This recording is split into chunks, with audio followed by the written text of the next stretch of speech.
Hello दोस्तों।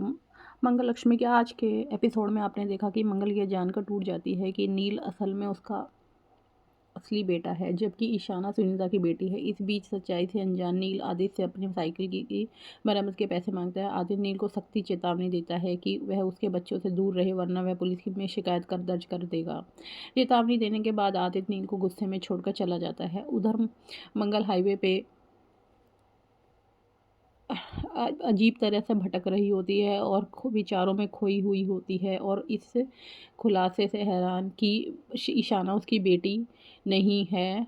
और इस बात से उसे बहुत धक्का लगता है। जैसे ही वह खतरे में पड़ने वाली होती है, आदित्य से बचाने के लिए दौड़ता है। चिंतित होकर वह पूछता है कि वह सड़क पर लापरवाही से क्यों चल रही है। आंसुओं में भरी मंगल ने उसे बताया कि सुनीता ने कबूल किया कि ईशाना उनकी पैदा करी हुई बेटी नहीं है, और अस्पताल में हुई सारी बातें बता दी। आदित्य हैरान होकर और चिढ़कर वह उसे दावों को खारिज कर देता है, और वह उसे बकवास बताता है और उसे कहता है कि वह इस पर झूठ पर ना रोए। वह उसे शांत रहने के लिए कहता है और कहता है कि अगर घर पहुंचकर वे इस बारे में बात करेंगे। जब दंपति जब दंपति घर लौटती है तो शांति तुरंत मंगल तो उसको देरी के बारे में पूछती है। जब मंगल घर लौटती है तो शांति तुरंत मंगल से उसकी देरी के बारे में पूछती है। मंगल अभी भी सहमे में हो और चुप है। ईशान अपनी माँ की परेशान देखकर उसे खुश करने की कोशिश करती है और उसे पराठे बना कहती है कि उसने उसके लिए पराठे बनाए, घर के सारे काम निपटा लिए हैं। शांति गर्व से ईशाना की तारीफ करते और वह कबूल और शांति की तारीफ करती है और शांति गर्व से ईशाना की तारीफ करती है, और वह बिल्कुल अपनी माँ जैसी बन गई है। उसे सब कुछ सीख रही है। भावुक होकर मंगल ईशाना को कसकर गले लगाती है और आंसुओं के बीच उसे मेरी बेटी कहती है। ईशाना उलझन में दिखती है और पूछती है, क्या मंगल ठीक है? क्या मम्मी आप ठीक हो? मंगल की उलझन दूर करने के लिए आदित्य सच्चाई की तह तक पहुंचने का फैसला करता है। आदित्य उस अस्पताल में जाता है जहां 16 साल पहले मंगल ने बच्चे को जन्म दिया था, और उसके बच्चे के जन्म के रिकॉर्ड दिखाने की मांग करता है। अस्पताल के वर्कर यह कहकर मना कर देते हैं कि ऐसे पुराने रिकॉर्ड केवल आधारिक अनुमति से ही दिखे जा सकते हैं। निराश होकर आदित्य जाने के लिए मुड़ जाता है, लेकिन पुष्पा उसे रोक लेती है और बताती है कि उसे पता है कि पुराने रिकॉर्ड कहाँ रखे हैं।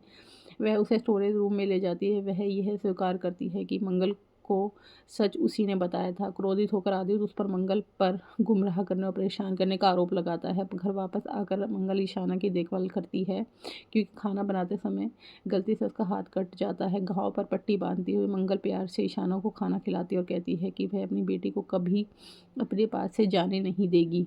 ईशाना आदित्य के बारे में पूछती है, लेकिन मंगल कहती है कि उसे नहीं पता कि वह कहाँ है। अस्पताल के रिकॉर्ड रूम में आदित्य बेचैनी से 2009 की फाइलें ढूंढता है। कहीं दस्तावेजों को पलटने के बाद उसे आखिरकार नंबर की फाइल मिल जाती है, मंगल की डिलीवरी रिपोर्ट, और जो पढ़ता है उसे देखकर वह पूरी तरह से दंग रह जाता है। इस बीच मंगल शहर के अस्पताल में फ़ोन करके पूछती है कि आदित्य वहाँ आया है। यह जानकारी उसे और सदमे में डाल देती है। उसी समय नील अपनी माँ सुनीता का इलाज कर रहे डॉक्टर से मिलता है, जो अभी भी कोमा में है। डॉक्टर उसे चेतावनी देता कि अगर वह कल तक बकाया बिल नहीं चुका पाया तो सुनीता को जनरल वार्ड में शिफ्ट कर दिया जाएगा। असाई नील कहता है कि उसके पास पैसे नहीं है, वहाँ से चला जाता है। एक नर्स उसके घायल हाथ को देखती है और उसकी करने की पेश करती है, लेकिन वह मना कर देता है। कुछ देर बाद मंगल आदित्य को ढूंढते हुए अस्पताल पहुंचती है। नील के घाव देखकर उसकी माता भावना जाग उठती है। वह उसे खुद साफ करने की और पट्टी बांधने पर जोर देती है। नील को सलाह देती है कि वह उसे ना हटाए ना ही गीले करे। नील उसकी दयालुता के धीरे से उसका शुक्रिया अदा करता है। तभी आदित्य हाथ में एक फाइल लिए अस्पताल के गलियारे में दाखिल होता है और मंगल का नाम पुकारता है। उसका चेहरा यह सच्चाई से पीला पड़ गया है जो उसने अभी अभी उजागर की थी। अब आगे के एपिसोड में आप देखिए कि जब आदित्य और मंगल को ये पता चल गया है कि ईशाना उनकी असली बेटी है, क्या वह ईशाना को ये बात बताएंगे, और ये बात वो कुसुम और अपने घर वालों को भी बताएंगे, और ये बात पता चलने के बाद ईशाना पे क्या बीतेगी। अब आगे का एपिसोड जानने के लिए हमारे चैनल को लाइक और सब्सक्राइब कीजिए।